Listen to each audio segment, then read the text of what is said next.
Most people think the hospital in ER was invented for television. It was not. There was a real hospital on a real street in Chicago that looked exactly like the one on the screen. Its name was Cook County. For almost 90 years, it was the busiest charity hospital in the United States. It treated Al Capone. It opened the world's first blood bank in a converted closet. It saw more gunshot wounds than any building outside a war zone. And today, tourists pay $160 a night to sleep inside the rooms where its patients once died. Chapter 1. The Palace No City Should Have Built. In November 1914, on a street where the city had once dumped its dying, Chicago opened a palace. The opening was unannounced. The first patients came through the front doors on the morning of November 10, carried in on stretchers from the old wards across the street. They were lifted up the wide marble stairs, past 4 limestone columns each 28 feet tall, past a coffered ceiling 60 feet wide and 40 feet high, past brass wall sconces and a mosaic floor still tacky in its grout, into wards that smelled of fresh paint and Italian marble. Most of them were poor, many of them were dying. None of them had ever stood in a room like this in their lives. The building had taken 8 years and $3,750,000 to build. That figure sat on the county budget like a wound. In the language of the time, it was the equivalent of 20% of the entire Cook County annual appropriation. In modern terms, it was $110 million spent on a hospital for the indigent sick of an industrial city. There were commissioners who voted yes and never quite explained, even to themselves, why they had done it. The architect was Paul Gerhardt of Schmidt, Garden and Martin, a Chicago firm that had built churches and post offices and now had been handed a hospital. The directive from the Cook County Board was brief, almost embarrassed in its language. The building was to look serious. It was to look permanent. It was to look like the kind of place a state capitol would look. The directive did not say why. It did not need to. The old hospital across the street had been built in 1876 in a season of cholera, with brick walls so thin that the windows rattled when the trains went by, and patients lay on cots in the hallways because there were no rooms to put them in. By 1890, it had been overrun. By 1905, a county inspection had recorded an average daily census 240 patients above its licensed capacity, with up to 4 patients sleeping in a single bed. People died in the corridors. The city read the inspection report. The city built a palace. The new building stretched 660 feet along West Harrison Street. The frontispiece carried the 4 colossal Ionic columns. The cornice above them ran in a single unbroken band of carved limestone garlands and shields. Behind that face, a steel frame encased in terracotta, fireproofing rose 8 stories, clad in Bedford limestone on its lower floors and a buff-pressed brick above. The roof was Vermont slate. The interior public spaces were finished in Tennessee, marble and Italian marble, and quarter-sawn oak. The wards behind those walls were enormous open rooms, each holding 30 to 40 beds in 2 facing rows, with a nurse's station at the center, and tall windows on both long sides for what was then thought to be the curative power of sunlight and fresh air. There were 38 such wards on opening day. There were 12 operating theaters with steep raked galleries above them for the medical students to watch. There were 960 beds in the new building, more than the old hospital had ever pretended to hold. The first day of admissions, 1914, brought 147 patients through the doors. By the end of the first year, just under 30,000 patients had been admitted, and roughly 120,000 had been seen in the outpatient clinics. The building was already at capacity. It would not stop being at capacity for the next 88 years.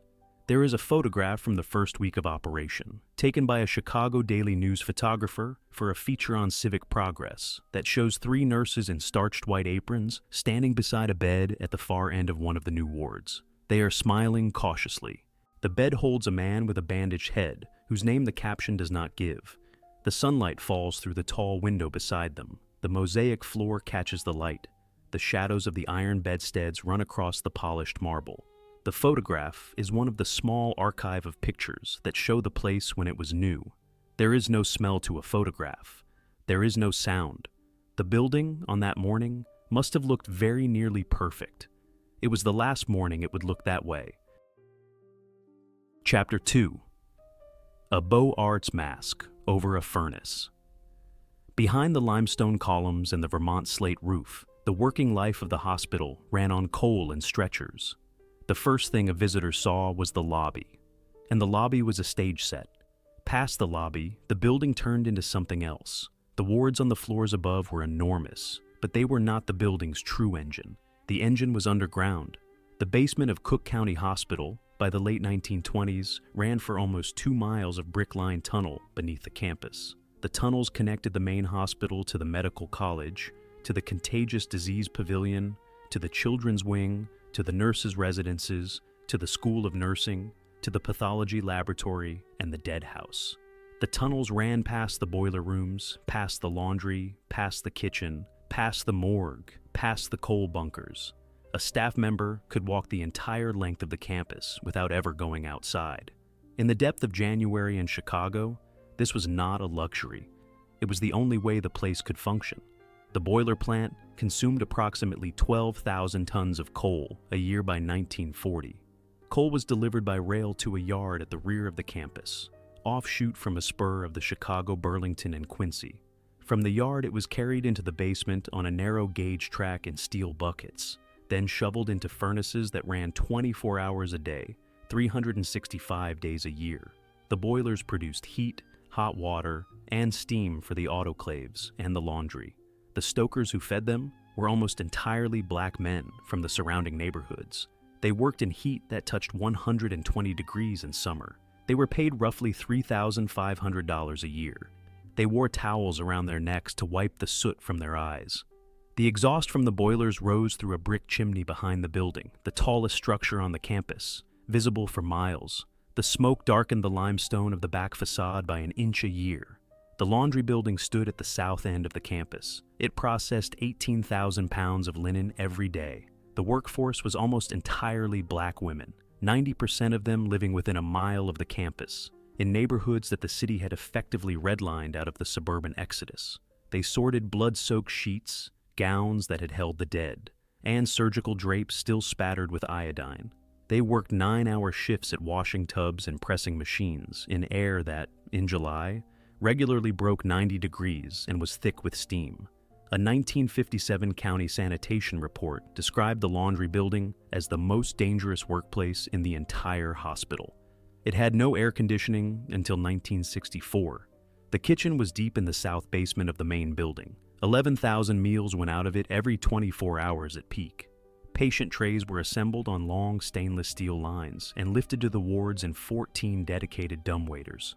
The chief dietitian estimated, in 1962, that her kitchen produced more cooked food per day than any single restaurant in Chicago. The cooks began work at 4 in the morning. The shift overlap was 2.5 hours. The last meals went out at 8 at night. The morgue was housed in a separate pathology building, reached by tunnel. Through the 1940s and 1950s, the morgue performed an average of 3,100 autopsies a year. In some years of the 1960s, when violent crime in the surrounding neighborhoods climbed, it performed as many as 4,000. There is a photograph from 1965, taken by a county photographer for an internal report, that shows 23 sheeted bodies on gurneys, lined up along the corridor outside the autopsy suite, waiting. The pathologists at Cook County wrote some of the foundational American textbooks on infectious disease pathology, on tuberculosis, on trauma. They did so from the simple fact of having more cases to study than any pathology department in the country. If a patient died in a ward on the 5th floor on a Sunday afternoon, the body was carried down a service elevator, wheeled along a corridor lined with steel doors and exposed pipes, taken through a set of swinging doors into a tunnel, walked under West Polk Street, and delivered to a refrigerated room in the pathology building 400 feet away. The patient's family, climbing the marble staircase in the lobby for visiting hours that evening, never saw the route. The architectural diagram of the hospital was a precise map of class and race. The patients lived above. The dead, the laundry, the food, the coal, the labor of poor black Chicagoans lived below. The wards in between were where everything met. Chapter 3. The busiest building in American medicine. By 1955, more medicine was practiced in this single building than anywhere else in the United States. The phrase was not promotional, it was nearly literal. The emergency room admitted 140,000 patients a year. The outpatient clinics handled 600,000 visits. The wards held 2,000 patients at any given moment. There were 760 interns and residents on the staff, drawn from 64 American medical schools. There were 1,200 staff nurses. There were 400 attending physicians. There were 6,000 employees of every kind, from neurosurgeons to coal stokers, on a campus of 38 acres. There has never been another hospital in American history that ran at this density on a single site. A young intern arriving in July of 1955 took a streetcar to Harrison Street and walked through the bronze doors of the lobby with a single canvas suitcase. He was assigned to a bunk in the intern dormitory on the 7th floor of the nurses' building. He was given a white coat and a stethoscope and a number. He was paid $60 a month and given his meals. He worked 100-hour weeks. He took 36-hour calls on alternate nights. He slept, when he slept, on a cot in a duty room beside the ward. By the end of his first month, he had set 60 broken bones, lanced 30 abscesses, delivered 12 babies, intubated 4 patients who would otherwise have died, and presented 6 cases at morning rounds to a senior physician who, in the way of the place, had hoped to find him wanting and had failed. By the end of his first year, he had become a physician of a kind that medical schools elsewhere could not produce. The phrase used at the time, by alumni and rivals alike, was county trained. It meant something specific. It meant a doctor who had seen everything and could handle anything because there had been no one else to handle it. The mornings began in the wards at 7 sharp. An attending physician walked the long, open room in a fresh white coat, trailed by 10 or 12 residents and students. The attending stopped at each bed. The senior resident presented the case. The patient lay there listening, in some cases visibly relieved at the attention, in others bewildered. The attending asked questions. The residents answered. The students stayed back a step. The teaching happened in front of the patient because there was no other room to do it in. There was nothing private about being sick at Cook County. The noon surgical conference brought attending surgeons from the entire campus into the largest amphitheater on the 5th floor of the main building. A difficult case from that morning was presented. The patient, sometimes still recovering, was wheeled into the operating theater below for examination. The galleries were full. Disputes were public. The conference often ran past 2 in the afternoon. The Sunday evening visiting hours, by tradition, were open to the entire family of any patient on any ward. The lobby on a Sunday evening looked like a Beaux Arts railway terminal. Several hundred working-class Chicagoans in their best clothes, holding flowers and paper bags of food, waited for the brass-gated elevators. There were children climbing the marble balustrade. There were grandmothers in black coats. There were uncles smoking on the loading dock until the doors opened. The cleaning staff watched the lobby fill from a service door. There was a particular dignity to the building on a Sunday evening that even the most cynical of the residents remembered later in life. The lobby, for that brief weekly window, behaved like the building it had been built to be. In November of 1958, Life magazine arrived to do a feature. The photographer was Eugene Smith. The article that ran was 8 pages long and titled "The Busiest Hospital in America." The photographs showed overflowing wards, exhausted residents on cots, nurses in white aprons crossing the lobby at dawn, a surgeon hunched over a patient at 3 in the morning. The photographs captured both the institutional pride and the strain beneath it. They circulated nationally. They were, for a moment, the face of American public medicine. The peak did not last. The numbers were too high to be sustained. The building had been designed for 960 beds, and it was holding 2,000 patients. The wards were teaching a generation of physicians the limits of what a building could carry. By the early 60s, the first cracks were visible to anyone who looked. By the late 60s, they were impossible to ignore. But for 2 decades, between the end of the war and the assassination of John Kennedy, this building did something almost no other American hospital had done before or has done since. It practiced the very best medicine for the very poorest patients. And it looked, from Harrison Street, like a state capitol that had stayed open all night. Chapter 4. The Closet That Saved a Million Lives. On March 15, 1937, in a converted closet on the 2nd floor, a quiet Hungarian doctor changed the practice of medicine forever. The closet was about the size of a small bathroom. It held a steel workbench, a sink, and a Westinghouse refrigerator donated by the Lions Club of Chicago. The Hungarian doctor was Bernard Fantus. He was 63 years old. He had been on the staff of Cook County Hospital for 28 years. He had spent the previous decade increasingly obsessed by a problem he believed could be solved if anyone would think clearly about it. The problem was simple. People died waiting for blood. In the surgical wards and the emergency room, a patient hemorrhaging from a gunshot wound, a ruptured spleen, a difficult childbirth, would be matched against the blood of a donor walked in from the street. The matching took hours. Many patients did not have hours.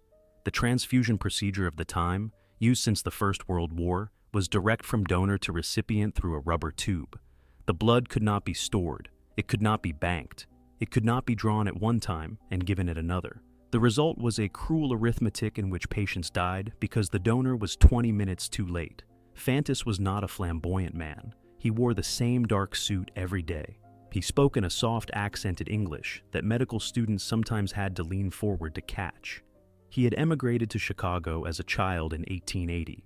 He had earned his medical degree at the College of Physicians and Surgeons in 1899. He had joined Cook County in 1909 as a junior physician and had risen through the ranks slowly with a reputation for relentless practical experimentation. He believed that medicine should not be magical. He believed that medicine should be reproducible. For 10 years, Fantus had read every paper on blood preservation he could find. He knew about Karl Landsteiner's discovery of the blood groups in 1901. He knew about the Russian work on stored blood during the First World War. He knew about the British research at Birmingham. He knew, by 1936, that blood drawn into a sodium citrate solution and kept at 4 degrees Celsius could be stored for up to 10 days without loss of usability. The science was published. The implementation was missing. In January 1937, Fantus got the donated refrigerator. In February, he wrote a protocol for typing, crossing, and labeling each unit of blood. In early March, he hired one technician, a recent graduate from the Cook County School of Nursing named Hazel Cooper, and trained her in the typing process. On March 15th, the first unit of stored blood was drawn from a donor in the morning and transfused into a patient that afternoon. The patient lived. The unit had been stored for 6 hours. The protocol worked. By June, Fantus had banked 180 units. By December, his bank had supplied over 1,000 transfusions. He published the results in the Journal of the American Medical Association on July 24, 1937, in a paper titled "The Therapy of the Cook County Hospital Blood Preservation Laboratory." He coined the phrase "blood bank" in the abstract. The phrase was, in his soft accented English, a deliberate borrowing from finance. You deposited and you withdrew. The blood was held in trust for whoever needed it. The paper was read worldwide within months. By the end of 1938, 15 American hospitals had opened blood banks of their own. By the end of the Second World War, almost every major American hospital had one. The technology saved an estimated 1.5 million American lives during the war alone. The technique was further developed by Charles Drew at Columbia in 1940, and Drew, who was black, is now remembered for it as a pioneer of mass blood collection and storage in his own right. The two stories belong together. The closet at Cook County and the larger system Drew built at Columbia. Fantus refused to patent the procedure. The decision was not idealistic in any abstract sense. He believed it would have been morally repugnant to do so. He held that medicine was the inheritance of all who needed it, and that to profit from this particular invention would have been a kind of theft. He continued to work at Cook County until 1939. He died of pneumonia in April 1940. He was 66 years old. There is no plaque on the second-floor closet. There is no statue. The Hyatt House that now occupies the building has not, as of the most recent renovation, identified the room where the bank began. The room is, almost certainly, somewhere between the elevators and the housekeeping station on the second floor. It is now likely a guest room. The Cook County Blood Bank itself, the descendant of that single converted closet, now sits inside the Stroger Hospital across the street. By the 1960s, it was supplying over 2,000 pints a week to wards on the Cook County campus and to ambulances across the west side. By 2000, it was tied into the national blood system. American hospitals collectively transfuse more than 10 million units a year. Every single unit traces its protocol, in its small accountancy of typing and crossing and labeling, back to the room with the donated Westinghouse refrigerator. The single most consequential medical invention of the 20th century happened in a back closet of a public hospital that the country has now turned into a hotel. The room in which it happened is not marked. It is rented at the going nightly rate. Chapter 5. The two men who ran Cook County. One man ran this hospital for 33 years. And another man ran it into the future the first man would have refused to recognize. They never met. The first died 19 years before the second arrived. But they are the two figures who, between them, define what Cook County Hospital became and what it tried to become. The hospital, as an institution, can be read as the long argument between them. The first was Karl A. Meyer.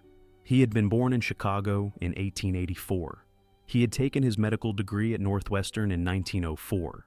He had begun his career at Cook County as a surgical intern in the old hospital.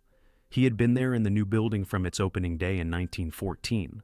By 1917, he was chief of surgery. By 1920, he was medical superintendent.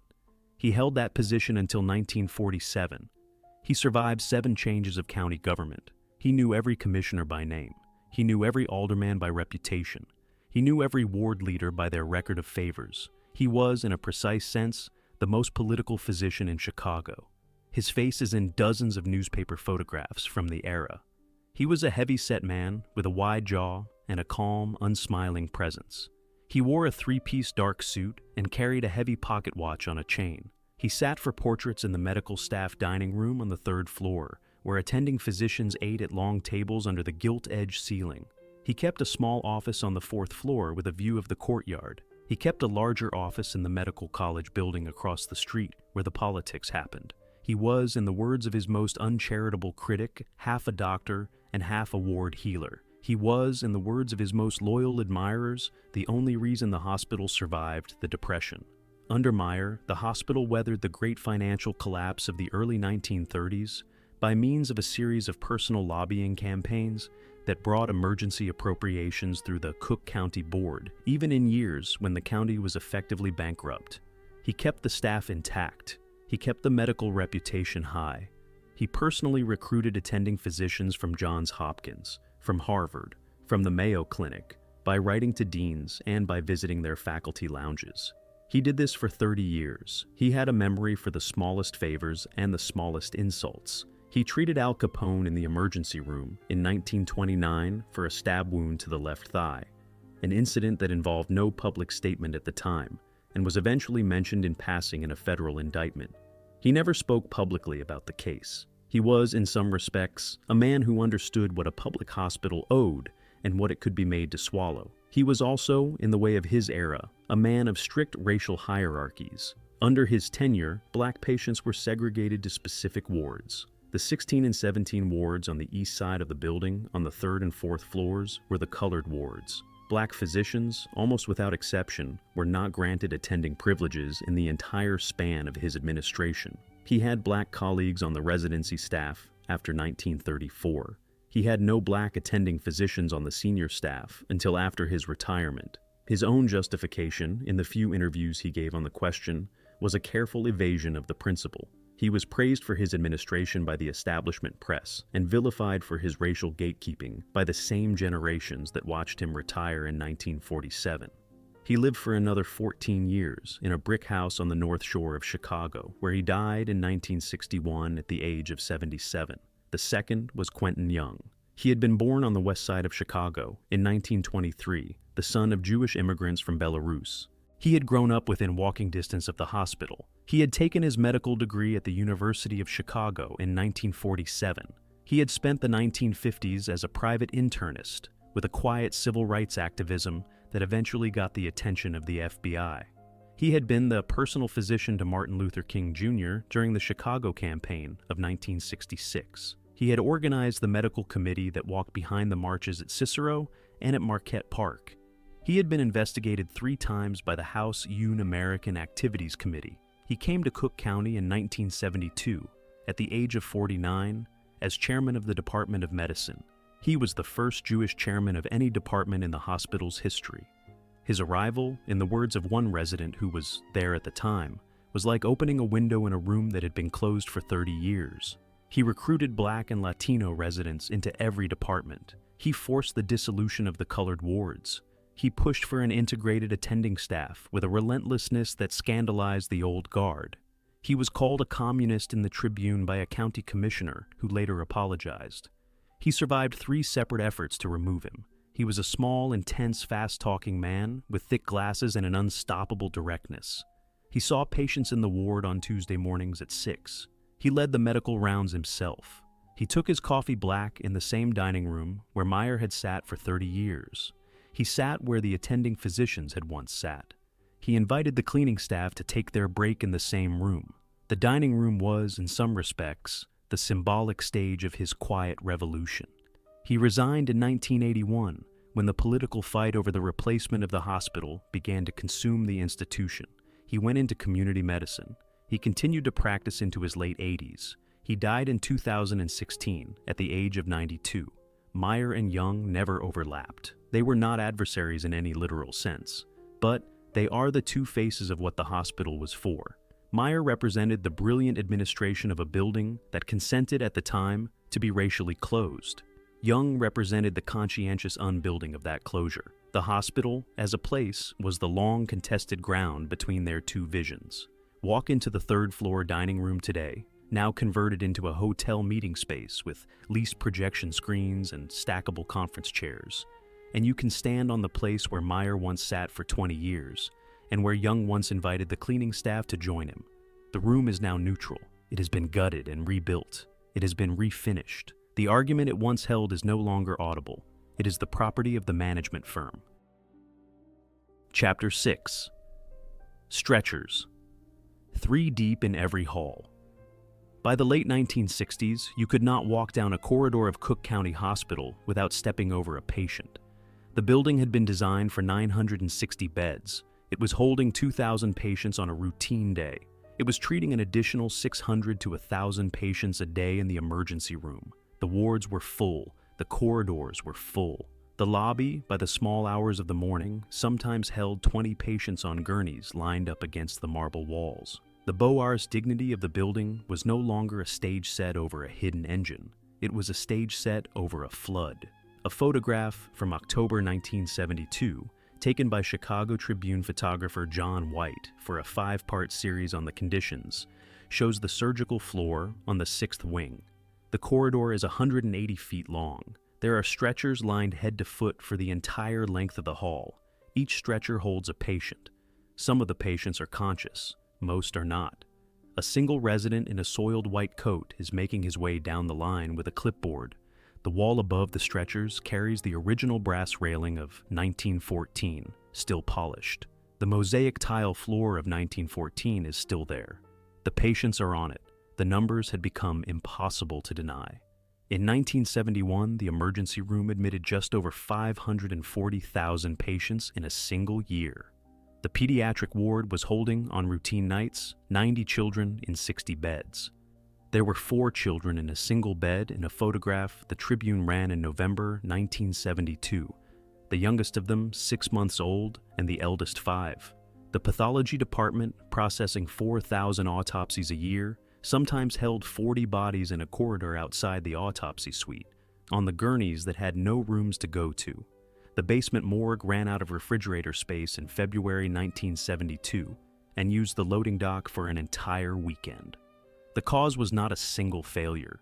It was the slow accumulation of every force that had ever pressed on the hospital. The post-war hospital boom had given Cook County's middle-class patients somewhere else to go.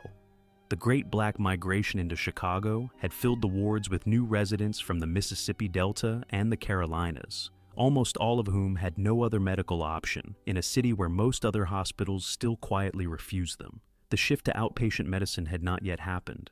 The era of intensive care medicine had begun, and the building's electrical system, last upgraded in 1938, could not support the new equipment. The ventilation system, designed in 1909 and installed in 1914, was carrying air through ducts so corroded that a single hospital-wide tuberculosis screening in 1968 found 17% of the attending staff with active or latent infection. The residents lived inside this overload.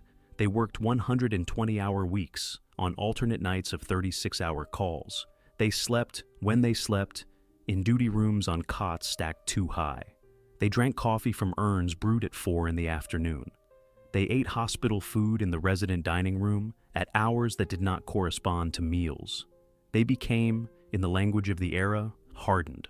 The expression on the face of a third-year resident in the emergency room at 3 in the morning in any of the surviving photographs is a particular kind of attention that is no longer common in American medicine.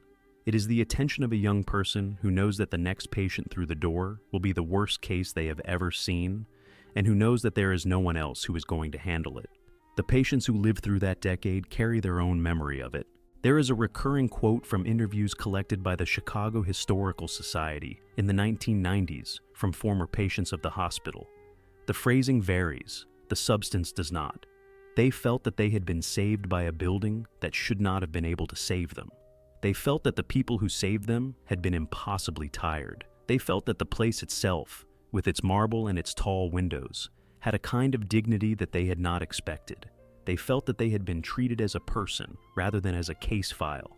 The phrase used in several of those interviews is, "They treated us like we belonged there." The dignity was real. The breakdown was also real. By the early 1970s, the Joint Commission on Accreditation of Hospitals was sending inspectors twice a year. The reports were a litany: inadequate ventilation, inadequate sanitation, patient privacy violations, inadequate lighting in operating rooms, inadequate documentation, failure to meet fire codes. The hospital was threatened with the loss of its accreditation in 1971. It lost it briefly in 1979. The building, as a building, was failing the very people it was trying to save.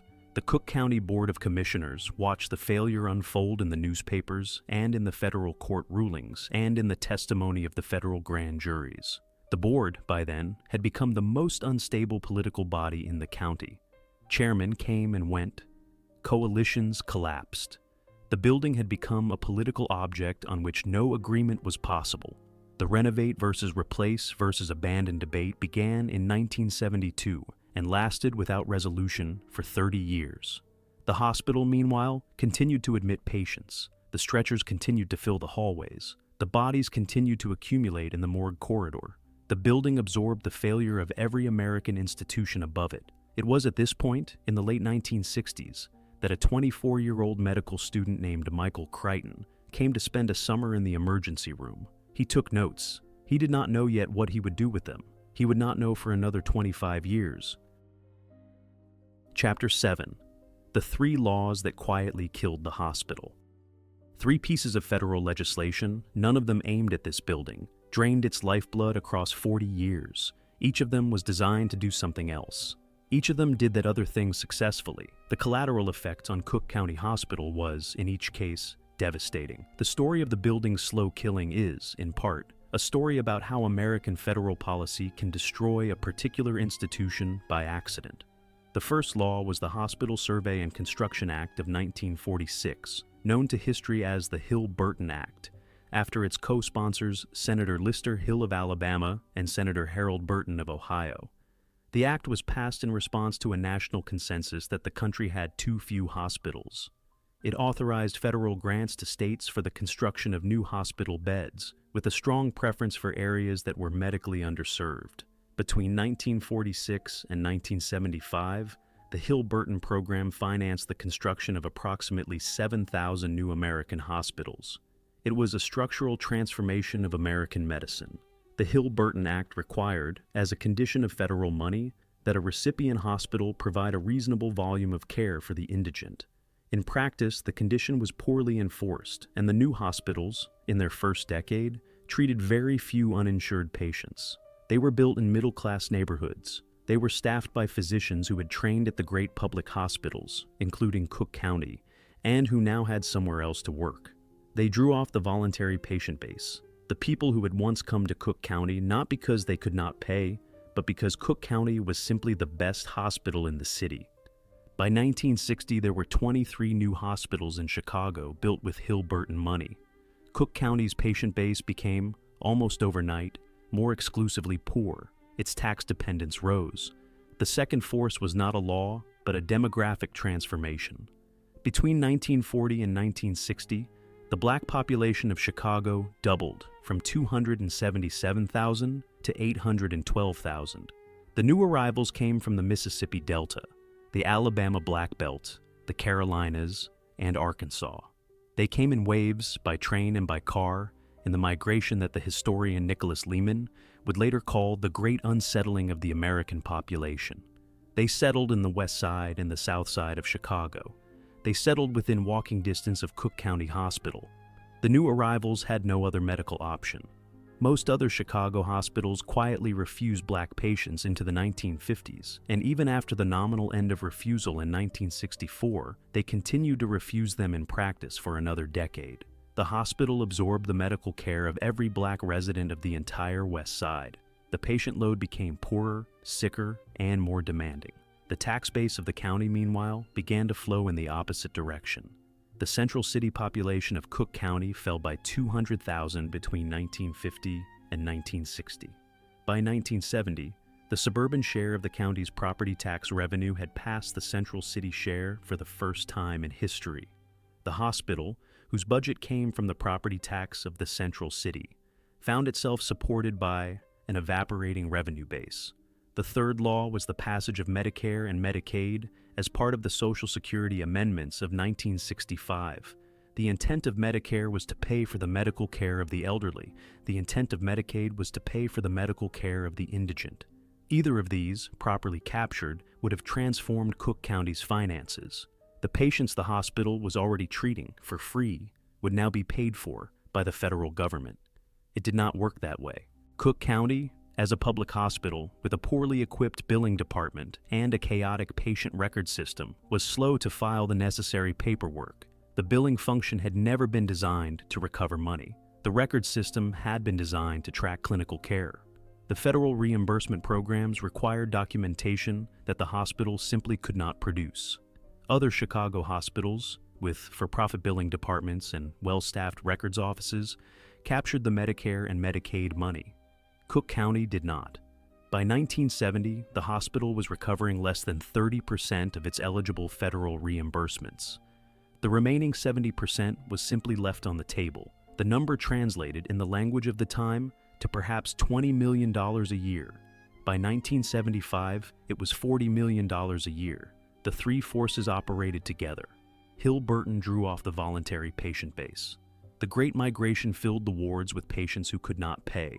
Medicare and Medicaid were supposed to compensate, and almost entirely did not, because the hospital's accounting could not capture them.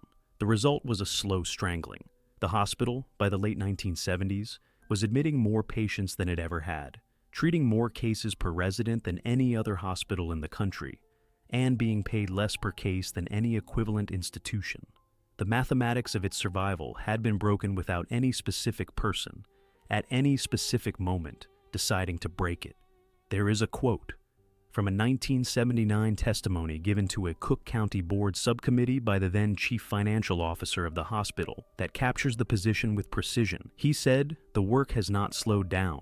The work has gone up, but the money has not come with the work. The work belongs to the building. The money belongs to a system that was designed not to find it." It is a remarkable sentence. It describes, in plain language, the precise mechanism by which a country can run a great civic institution into the ground without ever quite admitting to itself that it has done so. It is at this point that the physical building began to fail. The boilers broke, the wiring sparked, the water mains burst. There was no money. There was no political will. There was, however, an enormous number of patients to treat, and the hospital continued to treat them. Chapter 8. The boilers failed, and the city looked away. In February 1972, the 60-year-old boiler plant collapsed, and 400 patients lay in 20-degree wards. The collapse was, in retrospect, inevitable. The boilers had been installed in 1909 in the basement of the new building, before the new building had even opened to patients. They were Babcock and Wilcox 3 drumwater tube boilers, each rated at 600 horsepower. Each designed for a service life of approximately 40 years. They had been patched and retubed and rebuilt every decade. By the early 1970s, they were 63 years old. A failure was a matter of when, not if. The when, as it happened, was the morning of February 11, 1972. A pressure surge in the steam main, traced afterward to a corroded check valve, ruptured the largest of the 3 boilers at 4 in the morning. The boiler room flooded with scalding water. 2 stokers were burned, one of them severely. The hospital lost heat almost immediately. The hot water vanished within an hour. The temperature in the wards, which had been kept at roughly 70 degrees overnight, began to drop. By 8 in the morning, it was at 50. By noon, it was at 40. By the time the evening news broadcast went out at 6 in the evening, the temperature in the wards on the north side of the building was at 32 degrees, the freezing point. The hospital improvised. Auxiliary boilers were brought in by truck from a county facility in Maywood, 12 miles away, and connected to the steam main through a hastily welded bypass that ran along the floor of a basement corridor. The bypass leaked. The wards remained cold for 36 hours. The patients were given extra blankets. Some of them were moved to the surgical wing on the south side, where the temperature was a degree or 2 warmer. A photograph by the Chicago Tribune the next morning showed a row of elderly patients in overcoats lying on gurneys in the corridor outside the visitors' lobby, where the residual heat from the lobby was enough to keep them from freezing. The lobby itself, with its marble and its mosaic and its bronze elevator gates, was visible in the background. The photograph ran nationally. It became the defining image of the hospital's decline. The boilers were rebuilt. The wards were warmed. The patients survived, but the photograph did not go away. It was reprinted in countless editorials and reform proposals for the next decade. The Tribune ran a 5-part series on the conditions in the hospital in October and November of 1972, written by reporter Pat Wingert and illustrated with photographs by John White. The series won a Pulitzer Prize for local reporting. It became, for a generation of Chicagoans, the answer to any question about whether Cook County Hospital should be saved. The accreditation crisis followed. The Joint Commission on Accreditation of Hospitals had been issuing increasingly severe warnings since 1968. In June 1979, after a particularly damning inspection, the Commission voted to deny Cook County Hospital its accreditation. The denial was reversed within 4 months, after emergency reforms and a personal intervention by the chairman of the Cook County Board. But the news was, in itself, catastrophic for the building's reputation. Residency applications dropped. Several attending physicians left for private practice. The teaching status of 2 departments, surgery and obstetrics, was suspended for 6 months. The malpractice insurance costs of the hospital tripled in a single year. The hospital was paying, by 1980, approximately $8 million a year in malpractice settlements, the vast majority of them attributable to specific building failures, leaky operating rooms, inadequate sterilization, sparking electrical panels. The federal court found in 1993 that the building was in violation of the Americans with Disabilities Act of 1990. Multiple floors of the building were inaccessible to wheelchairs. The freight elevators, which were the only ones large enough to carry a wheelchair, plus an attendant, were available only to staff. The patient elevators, original from 1914, had brass gates and an interior of 76 by 60 inches that could not accommodate the modern hospital wheelchair. The hospital was given 2 years to comply. It complied by closing the affected floors to wheelchair using patients, on the grounds that compliance through retrofit would have required structural changes the building could no longer support. The renovate versus replace versus abandon debate was, by then, almost 20 years old. A 1978 study by Helmuth, Obata, and Kassebaum had recommended demolition. A 1983 study by Perkins and Will had recommended renovation in place. A 1990 study by the Civic Federation had recommended outright closure. None of the recommendations were adopted. The building remained open. The patients continued to come.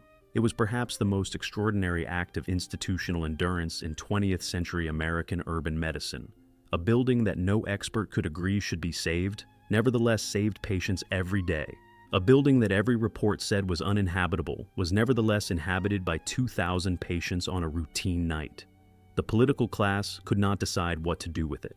The hospital, regardless, kept open the doors. The residents kept coming. The attendings kept teaching rounds. The cleaning staff kept washing the floors. The kitchen kept making 11,000 meals a day. The morgue kept its terrible quiet count. This kind of institutional survival, by the late 1980s, was the only thing that the hospital still did well. The medical practice was still impressive. The wards were still teaching exceptional medicine. But the building, as a building, was no longer worth saving by any conventional accounting. The county knew it. The medical staff knew it. The patients knew it. The question that hung over Chicago for 2 decades was no longer whether the old hospital could survive. It was whether anyone would build the new one. And until December 8, 2002, the answer was always next year. Yafid Chapter 9. The Last Patient and the First Pilot. On December 8, 2002, the last patient was wheeled out at 3:20 in the afternoon, and a young writer named Crichton had already made the building immortal. The last patient was a 67-year-old man named Walter Brzezinski, who had come into the emergency room 2 days earlier with a heart attack. He had stabilized. He was being transferred across Harrison Street to a recovery floor in the new John H. Stroger Jr. Hospital, which had opened to patients that morning. The transfer was made on a wheeled stretcher by an orderly named Eddie Williams, who had worked at Cook County for 31 years. The two of them rode the brass-gated elevator down from the 7th floor to the lobby. The doors opened. They wheeled the stretcher across the mosaic floor, past the marble staircase, through the bronze front doors, down the limestone steps, and across the street. Walter Brzezinski lived. He died 4 years later of unrelated causes. Eddie Williams retired the following spring. The doors of the old building were closed behind them. 14 members of the housekeeping staff stood on the loading dock at the rear of the building and watched the last lights go off in the wards. None of them spoke. There was no ceremony. There was no announcement. The building had been emptied of its working population in the previous 48 hours, ward by ward, and the closure was understood as a logistical fact rather than a civic event. The Chicago Sun-Times had a single paragraph the following morning on page 17 that noted the closure. The Tribune had a longer piece on page 2 of the Metro section that mentioned the closure and the new hospital, but did not photograph the old one. The new hospital, the John H. Stroger Jr. Hospital of Cook County, was a 12-story modern facility with 18 operating rooms, 464 beds, a level 1 trauma center, and a parking garage. It had cost approximately $625 million. The political fight to build it had lasted 30 years. The county board chairman who had successively promised it and failed to deliver it filled an entire decade of newspaper archives. The chairman who finally delivered it, John H. Stroger, was named into the building before he was dead, in a vote that was, by Chicago standards, almost embarrassingly uncontested. He had been the first black county board chairman in the history of the county. He had pushed the project forward against opposition from inside his own party. He suffered a stroke in March 2006 and died in January 2008. Having spent his last years watching the hospital he had built treat patients in his name, the new building was, in every clinical sense, a great improvement. The patient rooms had a maximum of 2 beds. The intensive care units were modern. The operating rooms had air handling that met current standards. The pharmacy was computerized. The accounting captured federal reimbursements. The hospital, for the first time in 40 years, broke even on its operating budget within 5 years of opening. But the building, as a building, was nothing. It was a competently designed modern hospital. It had no facade. It had no lobby that anyone would walk into for the sake of walking into it. It had no architectural memory. It was not, by any architectural standard, the descendant of the Beaux Arts pavilion across the street. It was merely the place where the work had moved. The cultural memory of the Beaux Arts pavilion, by then, had been preserved in a place no one had expected. In 1994, 8 years before the closure, the National Broadcasting Company had aired the pilot episode of a new television drama called ER. The pilot ran 2 hours.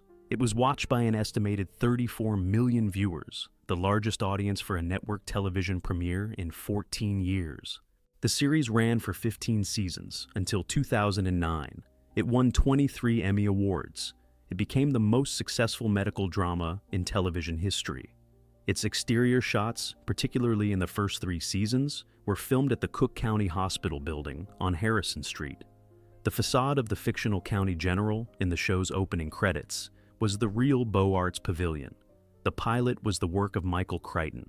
He had spent the summer of 1967 at Cook County as a Harvard Medical School student observer. He was 24 years old. He had been assigned to the emergency room.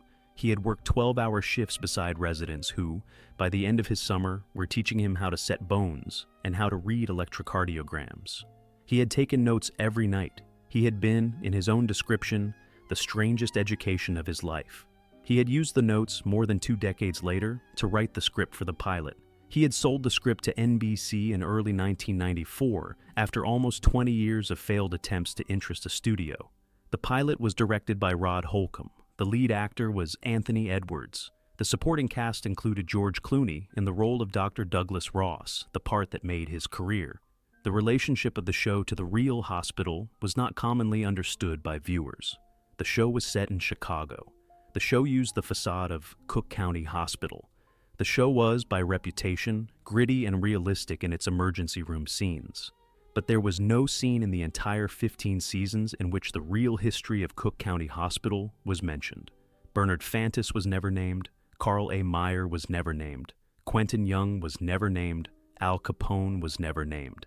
The blood bank was never mentioned. The colored wards were never mentioned. The boilers were never mentioned. The Beaux Arts pavilion was simply the visual backdrop for a fictional hospital that, for 15 years, was the most famous hospital in American culture. There is a particular bitterness to this. The building was being made globally famous as a setting at exactly the moment that the city of Chicago was deciding to close it. The pilot of ER was aired on September 19, 1994. The Cook County Board approved the construction of the new hospital in 1996. The new hospital opened in 2002. The old hospital closed on the same day. The Beaux Arts Pavilion was, by the time the lights went off for the last time, more recognizable to Americans as the fictional county general than as the real Cook County Hospital. The fame had outlasted the function. It was not the first time a building had been remembered by the country for something other than what it had actually done. It was, however, an unusually pure version of the pattern. The doors were locked at the end of December 8, 2002. The lights were dimmed. The bronze front doors were chained from the inside. A single county security guard, in a small booth on the loading dock, watched the building for the next 16 years. Chapter 10. The 16-Year Vigil. For 16 years, the building stood empty and the city paid $900,000 a year to keep it from collapsing. The figure was the minimum required for heating, security, and a skeleton maintenance staff. The boilers by then had been replaced with a small gas-fired system on the loading dock. The lobby and the first floor were kept at 50 degrees in winter to prevent frost damage to the marble. The upper floors were unheated. The windows were boarded on the lower floors and curtained on the upper floors. 3 uniformed guards in 12-hour rotations patrolled the perimeter. A single elderly maintenance man, hired by the county on a year-by-year contract, walked the corridors once a week to check the plumbing. The building drew the attention of every preservationist organization in Chicago. The Commission on Chicago Landmarks designated the Beaux Arts facade and the lobby as Chicago Landmarks in 2006, and then, after a clarifying amendment, again in 2007. The Landmarks Preservation Council of Illinois listed it on its annual list of the 10 most endangered structures in the state every year from 2004 through 2016. Preservation. Chicago listed it on the city's 7 most endangered buildings list every year from 2006 through 2016.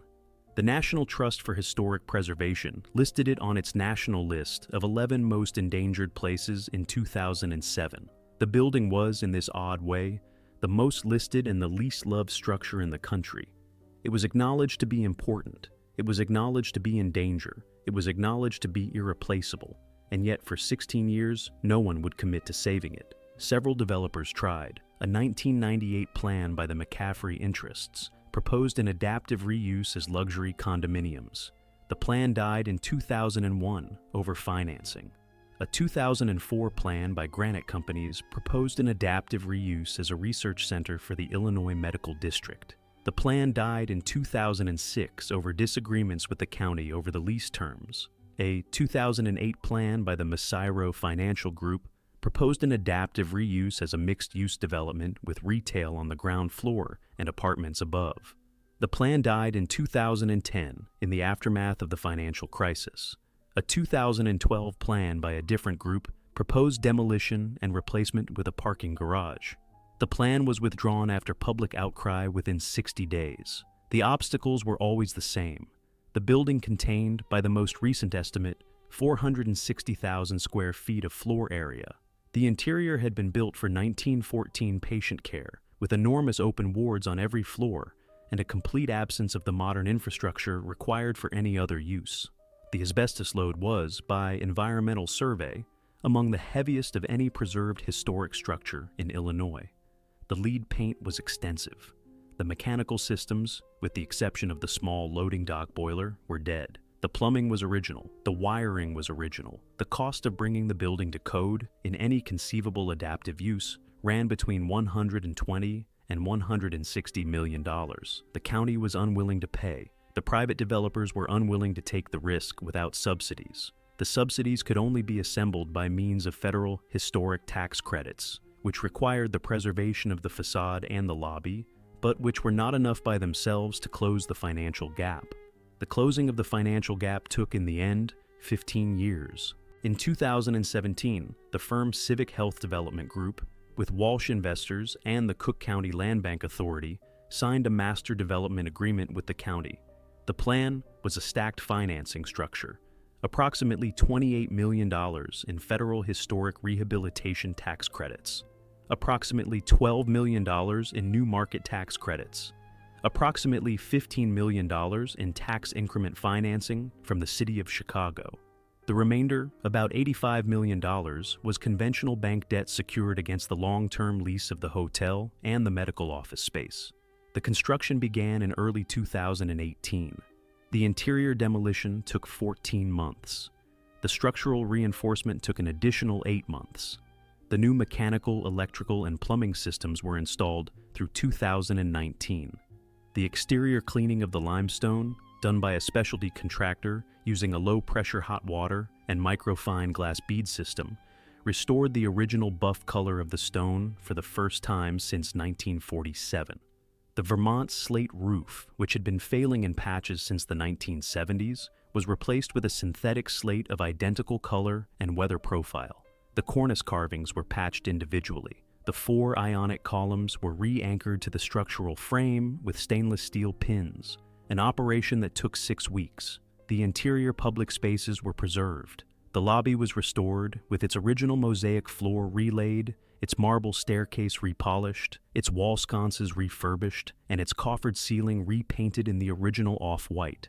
The first 6 floors above the lobby were gutted to the structural frame. The grand wards of 1914, with their tall windows and their long, open spans, no longer exist. They have been replaced by 210 Hyatt House extended stay hotel rooms, each roughly 400 square feet, each with a kitchenette and a single queen bed. The 7th and 8th floors, similarly gutted, have been built out as medical office space leased to outpatient clinics affiliated with the new Stroger Hospital across the street. The building was, by every architectural and engineering measure, saved. The facade looks very nearly as it did in 1914. The lobby looks very nearly as it did in 1914. The exterior, from Harrison Street, gives almost no indication of what has happened inside. A pedestrian walking past the building today would have very little chance of guessing what the upper floors now contain. Chapter 11. Rooms carved from wards. The first paying guest fell asleep in a room that had once been the corner of a surgical ward. The room was on the 4th floor, in the southeast corner of the building. It had a tall window that was original from 1914, narrow and arched at the top, with a sandstone surround that had been carefully restored. The room itself was 410 square feet.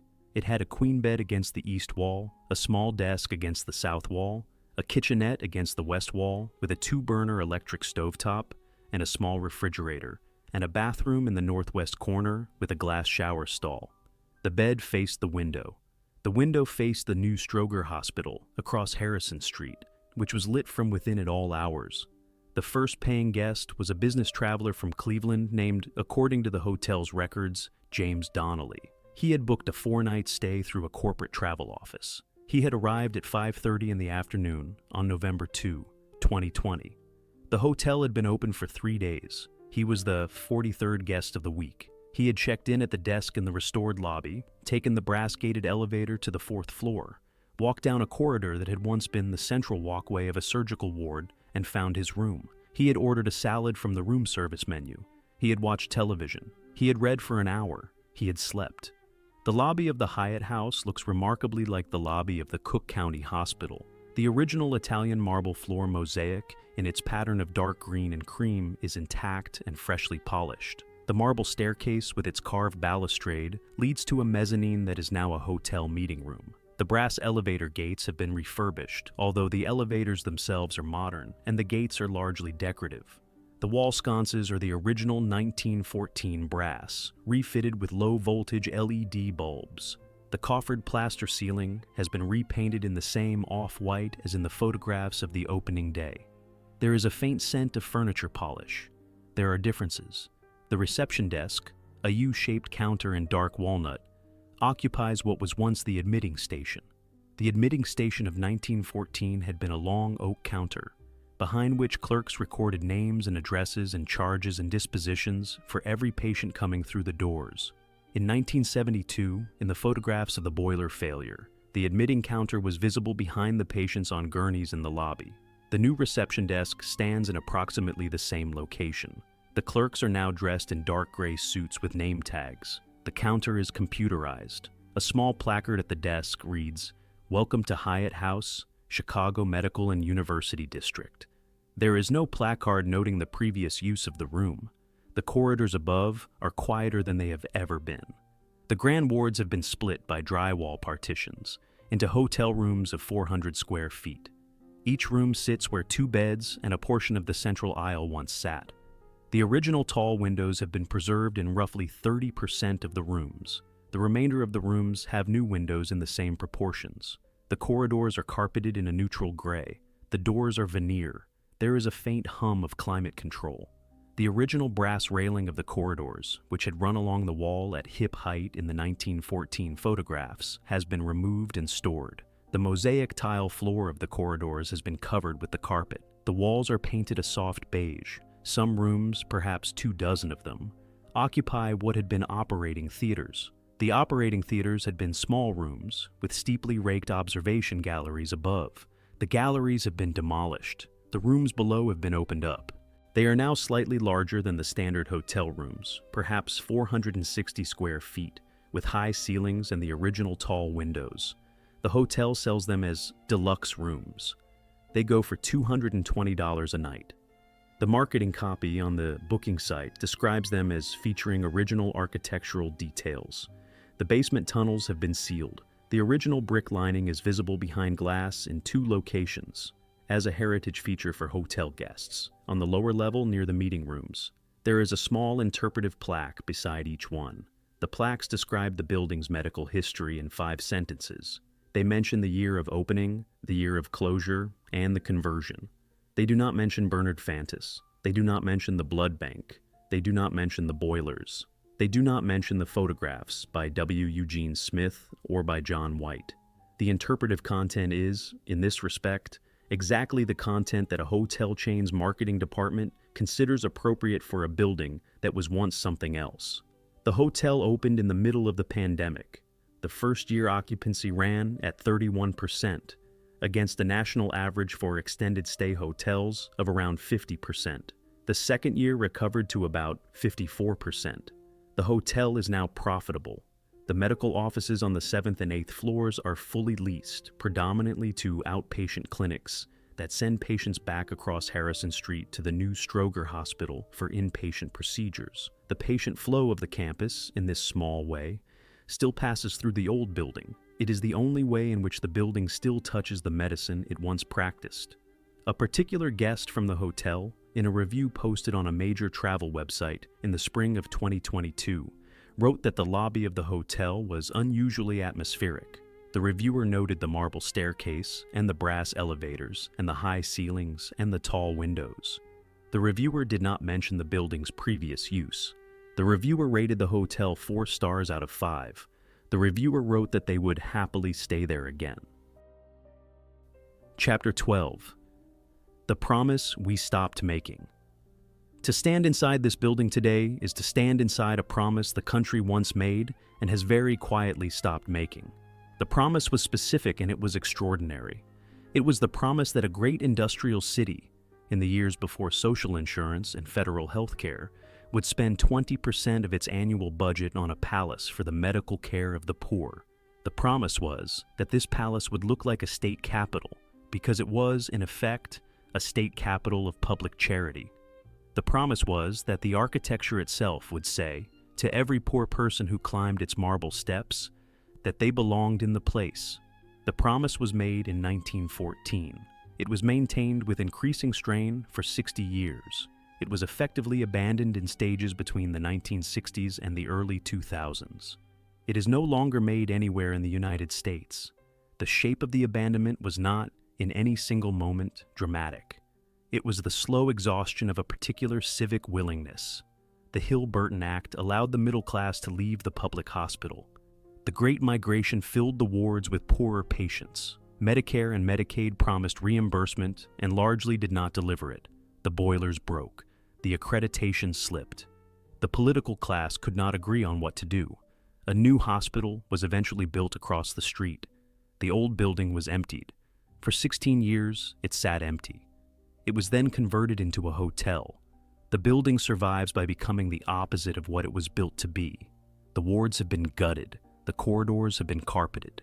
The mosaic floors have been covered. The brass railings have been removed and stored. The tunnels have been sealed. The boilers have been replaced with a small gas system on the loading dock. The Hyatt House on the lower floors operates 210 rooms. The average daily rate is $160. A weekly stay costs roughly $1,100, more than a quarter of what a Cook County resident in 1905 earned in a year of full-time work. The tourists who now sleep in these rooms are, almost without exception, drawn from an income strata that did not, when the building was alive, set foot inside it. They are sleeping in the rooms where its patients once died, alone on gurneys lined up against the wall. This is a particular American story. It is the story of what happens when an industrial city loses its industry, when a tax base hollows out, when the middle class withdraws, and when the architecture of an older civic moment is left standing as a monument to a commitment the new city no longer wants to make. The country has done this with railway terminals. Penn Station, the most extravagant of them all, was demolished in 1963 because the moment that had built it had passed. Grand Central was saved by a campaign that took 30 years. Union Station in Washington was preserved as a mall. The grand terminals that survived did so because someone found a way to repurpose them for a paying clientele. It has done this with theaters. The great vaudeville and movie palaces of the 1920s have, where they survived at all, become churches and concert halls and corporate function spaces. The Capitol in Detroit became an Albanian Orthodox cathedral. The Avalon in Catalina became a wedding venue. The original use, like the original audience, has been gone for 2 generations.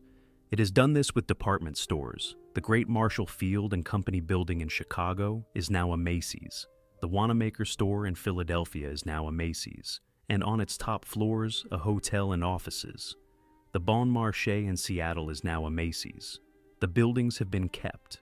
The mass shopping culture for which they were built has been eaten by Amazon and the suburban mall. And now it has done this with the great urban public hospital.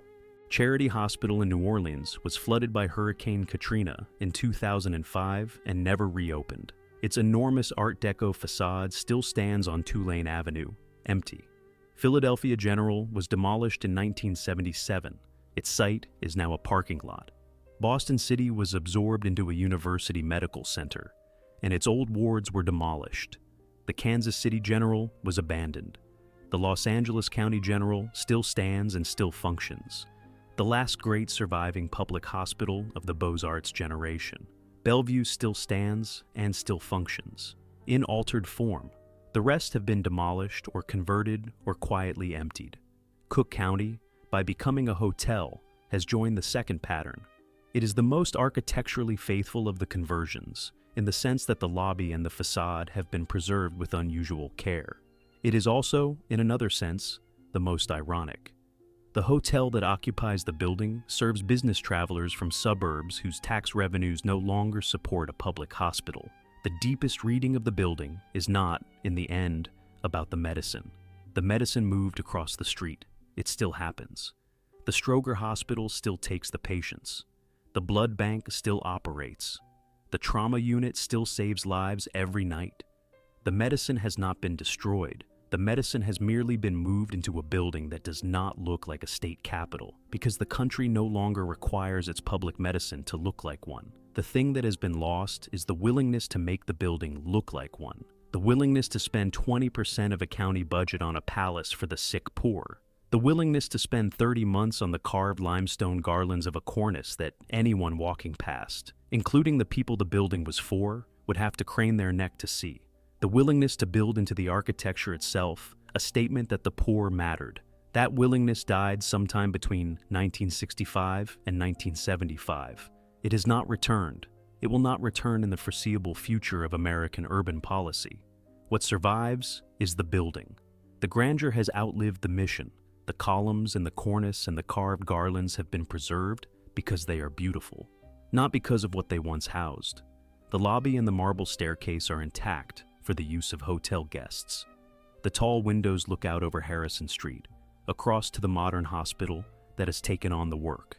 The architecture testifies, with the strange dignity of all preserved old things, to a civic promise the country has stopped making.